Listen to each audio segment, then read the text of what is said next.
Magandang araw po sa inyo lahat. Welcome po sa panibagong kwentuhan natin dito sa Makapili TV. Ngayon, ito ang topic po natin ngayon, itong pagbawas pa rin po o pagtanggal pa rin po ng security details ni VP Sara. Ang nakakatawa lang kasi dito, sinasabi kasi ng PNP na wala naman daw threat dito kay VP Sara, kaya binawasan o tinanggalan nila ng security personnel ng PNP security itong si VP Sara. So, nakakalungkot na ganun mag-isip ang ating PNP considering si VP Sara ang second highest official po ng gobyerno natin, ng bansa natin, na anytime na may mangyaring hindi maganda sa presidente, siya po yung papalit. So, panoorin po muna natin itong balitan to bago tayo magbigay ng reaksyon. So, bago ang lahat, kung hindi ka pa nakasubscribe sa Makapili TV, baka pwede naman pakipindot yung subscribe button. At the same time, palike na rin po ng video. Wala naman pong bayad dyan. Kaya, pindot na. So, ito, panoorin po natin itong balitang to. Nanindigan ng PNP na hindi kawalan ang pagbawi sa ilang security personnel ni Vice President Sara Duterte dahil wala namang aktwal na banta sa buhay ng bise. Sa kabila niyan, umapila ang kaalyado ni VP Sara na payagan ng bise na pumili ng mga pulis na komportable siya. Nasa frontline ng balitang yan, si Camille Samonte. Naungkat sa pagdinig ng Senate Committee on Public Order and Dangerous Drugs ang tungkol sa pagbawi sa 75 police security personnel na nakabantay kay Vice President Sara Duterte. Muling giniit ni PNP Chief Romel Marbil na kinailangan mag-deploy ng mga pulis sa Metro Manila at hindi lang dapat ito napupunta sa mga sinasabing VIP. Wala rin naman daw nakikitang aktwal na banta sa seguridad ng kasalukuyang Vice Presidente. Kita nyo, hindi daw kailangang magkaroon ng mga security personnel, yung mga VIP. Si VP Sara ba hindi siya VIP? VIP po si VP Sara. Kaya kailangan po niya ng security. Katulad po ng pag-secure sa presidente. 'Di ba? Kung yung presidente, maraming security personnel o security details, dapat ganun din po ang vice presidente. Kaya nga may presidente yung kanyang yung kanyang title vice presidente. Yung isa presidente. So anything, yung alam niyo yung kumbaga yung pagkakasunod-sunod ng magiging tagapagmana ng ating gobyerno sakaling may mangyaring hindi maganda sa presidente natin, alam natin kung sino yung susunod. Ngayon, sabihin natin, andyan pa naman yung Senate President, andyan yung House Speaker, pero iba pa rin kasi yung Vice Presidente. May title siyang presidente sa kanyang nameplate, Vice Presidente, Vice President. So, kung ano yung threat sa presidente, yun din dapat ang threat sa Vice President. Siyempre, kung sa presidente may tumatarget para mapalitan, same thing din sa Vice Presidente, may tumatarget din yan para palitan yan. Siyempre, halimbawa, may mangyari sa presidente, hindi na kayang mag-perform ng kanyang trabaho or bigla siyang patalsikin sa kanyang pwesto, nandyan yung Vice President na sasalo ng trabaho niya. At the same time, ganun din ang pwedeng mangyari sa Vice Presidente. Pwede rin siyang sumunod na targetin or baka may mangyaring hindi rin maganda sa Vice Presidente. Diba? Andyan din yung sasalo na House Speaker or Senate President. Kaya yung threat hindi nawawala. Sa presidente nga, araw-araw may threat yan. Hindi mo pwedeng sabihin na wala kaming namomonitor na threat. Although, pwede sigurong yun yung maging statement nyo, pero hindi nyo pwedeng ibaba yung guard nyo na sabihin na totaling walang threat sa presidente. So, sa vice presidente, ganun din. Hindi nyo pwedeng sabihin na walang threat. Lalong-lalo na, itong si VP Sara, anak po ni Pangulong Duterte na hanggang ngayon lumalaban pa rin po sa mga NPA. So dahil nga lumalaban sa NPA, alam niyo naman po yung mga NPA, mga traidor po yan. Hindi yan, kumbaga, hindi yan lumalaban ng harapan. So, siyempre, galit yan kay Pangulong Duterte At itong si Vice President Sara Duterte, anak, at naging isa sa mga co-chairman po ng NTF-ELCAC na lumalaban din sa NPA. So, mataas yung threat sa kanya. Kasi nga, NPA, di mo naman kilala kung sino yung mga NPA, mga miyembro na yan. Yung iba dyan, mga nakasibilyan, mga kaisang suot. Yung iba nga, nasa kongreso pa, di ba? So, araw-araw, may nakakasalamuhan ng mga ibang tao na pwede nating paghinalaan o pwede nilang paghinalaan as NPA na pwedeng tumarget kay VP Sara. Kaya kalokohan itong sinasabi ng PNP na wala silang namomonitor na threat sa Vice Presidente. Although, siyempre, nakikita nila na lumalabas sa mga interview, wala naman nangyayaring hindi maganda sa loob ng 3 taon. So, ina-assume na kagad nila walang threat. Eh what if may mangyaring hindi maganda? 'Di ba? Nakakahiya yung PNP na tutulog-tulog sila at sasabihin nila walang threat sa Vice Presidente. Kumbaga parang aantayin nyo pa bang may mangyari or may, kumbaga, yun nga, may mangyaring hindi maganda bago nyo sabihin, ay, mayroon palang threat, nagkamali ho kami, pasensya na. Wala nang take two dyan kapag may nangyaring hindi maganda sa, lalong-lalo na sa pangalawang mataas na posisyon ng gobyerno natin, yung Vice Presidente.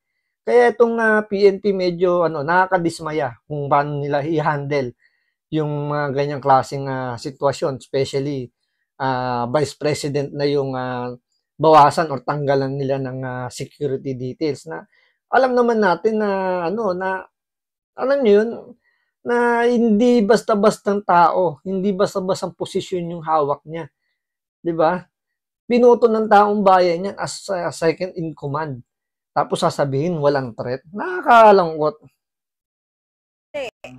There's a difference between a perceived threat and an actual threat. Wala po siyang threat. Wala po kami nakita. He's being loved by our people. Ang Presidential Security Command din daw ang may hawak sa security ng bise at nagsasagawa ng security threat assessment. Nauna naman nang nanawagan si VP Sara sa kanyang mga taga-suporta na huwag hayaan ang anumang karahasan sa kanyang pamilya, mapapersonal man o sa internet. Maging si Senator Ronald De La Rosa umapela kay PNP Chief Marbil na payagan si VP Sara na pumili ng security personnel na matitira sa kanya, lalo na yung mga taga Davao. Kasi ang reklamo nga niya, may iniwan ka nga pero hindi niya kilala, hindi siya komportable. Baka pwede yung mga security niya na from Davao na matagal na sa kanila, nakilala niya, komportable siya, baka pwedeng yun na ang ibigay natin. Sabi pa ni De La Rosa, wala naman problema kung hindi na maibalik yung 75 na police personnel. Pero sana raw matiyak na yung matitirang police personnel ay talagang poprotektahan ang bise. Hindi naman daw kasi makakaila na may banta kay VP Sara dahil sa posisyon nito laban sa CPP-NPA. Sa huli, pumayag naman si Marbil sa apela ni Senator De La Rosa. Nakakahiya kasi kung di siya papayag sa sa pakiusap. Duruin mo senador nakiusap na sa PNP chief para payagan lang alam mo yun kasi ang isa sa pinaka-concern pa ni VP Sara bukod doon sa tinanggal na 75, ang iniwan sa kanya, hindi niya totaling, sabihin natin, hindi niya pa totaling kilala ng lubusan. Siyempre, tama nga naman yung punto ni Senator Bato rito na sana man lang yung itinira ninyo, yung talagang matagal ng security ni VP Sara na palagay na yung loob niya. Na anytime na lalabas siya, anytime na may gagawin siya outdoor, alam niya na itong mga kasama niya, talagang ipagtatanggol siya or talagang, kumbaga, sa kanya yung, yung loyalty. Unlike nga naman na maglalagay ka ng mga tao na hindi naman niya kilala. So, paano nga naman siya, kumbaga, makakapagtrabaho sa labas kung iniisip niya na what if itong taong tong inassign sa akin ng PNP, ito pala yung yayari sa akin. Or baka hindi naman pala buo loob nito, magkagipitan bilang tumakbo to. Siyempre, iba pa rin naman nga yung sinasabi ni Bato de la Rosa na yung kilala mo na alam mo ipagtatanggol ka, ipaglalaban ka ng patayan, is kumbaga kumpiyansang-kumpiyansa ka. Di ba? So, iba pa rin talaga yung ganong klaseng, kumbaga kilala mo na yung mga nasa paligid mo. Ngayon, Sinasabi nga ni Marbil, ni PNP chief, kaya daw binawasan ng security details si VP Sara para daw madagdagan yung police visibility na nawala dito sa Metro Manila. Kasi nga naman, mukhang yung mga pinadalang mga pulis sa Davao galing ng NCR. Kaya nabawasan ng tao rito. Pero yun yung ilang batalyon pinadala ron para lang hanapin si Kibuloy. Di ba?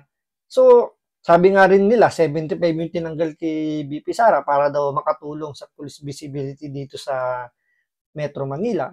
Pwede ka naman kumuha sa iba-ibang probinsya kahit tigi-tigi sa dalawa para lang mapunuan yung kakulangan ng pulis dito. Bakit kay BP Sara pa? Ngayon, sinasabi naman nila na hindi lang naman si BP Sara yung tinanggalan namin eh. Lahat naman ng mga politiko na merong security details gating ng PNP, tinanggalan din namin. So maglabas kayo ng pangalan kahit executive session. Ipakita nyo sa mga senador kung sino-sino yung mga binawasan ninyo. Kung ilan yung mga tinanggalan nyo doon ng security details para maging fair. Kasi napakalaking kalokohan naman na yung Vice President pa mismo yung tatanggalan ninyo. Bakit hindi na lang yung mga senador? Hindi na lang yung mga congressman? Hindi na lang yung mga mayor yung tanggalan nyo ng security details? Bakit yung Vice President? At the same time, meron pa nga nagsasabi na may mga PNP personnel na nag-escort pa nga sa mga businessman, especially sa mga foreign national, na hindi nyo kayang pigilan o hindi nyo mahindian kapag yan ni-request ng mga kaalyado mismo ng administrasyon na to. So, nandun yung talagang mapapaisip kahit sino na bakit ganun? Bakit si VP Sara lang yung tinanggalin nyo? Bakit si Senator Bongo lang? Bakit si Pangulong Duterte lang? Bakit si Mayor Basti lang yung tinanggalan nyo? Magpakita kayo ng pangalan kung sino-sino yung mga tinanggalan nyo ng security details para at least maging transparent kayo na hindi kayo, kumbaga, wala kayong kinikilingan. Talagang pure on lang kayo, pure on kailangan nyo lang talaga ng dagdag personnel sa labas para sa police visibility. Nagbabalita mula sa Frontline, Camille Samonte, News 5. Yun lang naman yung yun lang naman yung pinaka-issue rito eh. Kung halimbawa, tinanggalan nyo nga. Pero, ang pa rin kasi, mas nakikita pa rin ng marami dyan, yung pagpapadala nyo nga ng pulis doon sa Davao para hanapin si Kibuloy. Biruin nyo ilang batalyon ng, biruin nyo may support, andun yung SAP, Special Action Force. Andun pa yung NBI, nandun pa yung CIDG, andun pa yung mga kumbaga may mga ibang unit pa na naka-full battle gear para alam niyo hanapin si Kibuloy. So nabawasan talaga ng tao dito sa ng pulis dito sa NCR. Kung tanggalin niyo na lahat doon, 'di ba? Bawasan niyo na yung tao doon, dalhin niyo ibalik niyo rito. Yun lang naman yung yung pinaka-solusyon doon. Tsaka yung sinasabi nga nila na kung 75 lang naman pala tatanggalin niyo kay BP Sara, lahatin niyo na. O kaya yun nga, kumuha kayo sa ibang probinsya para mapunuan yung kakulangan dito sa Metro Manila. Kahit naman kumuha kayo doon, wala ka naman masyadong makitang police visibility dito sa Metro Manila. So, talagang mag-iisip yung taong bayan na talagang mukhang nahaluan ng politika yung PNP na supposedly dapat hindi. Kasi ang trabaho nila is to serve and to protect sa mga mamamayang Pilipino. So, yun lang po. Maraming salamat po sa panonood. Ingat po kayo lagi. God bless.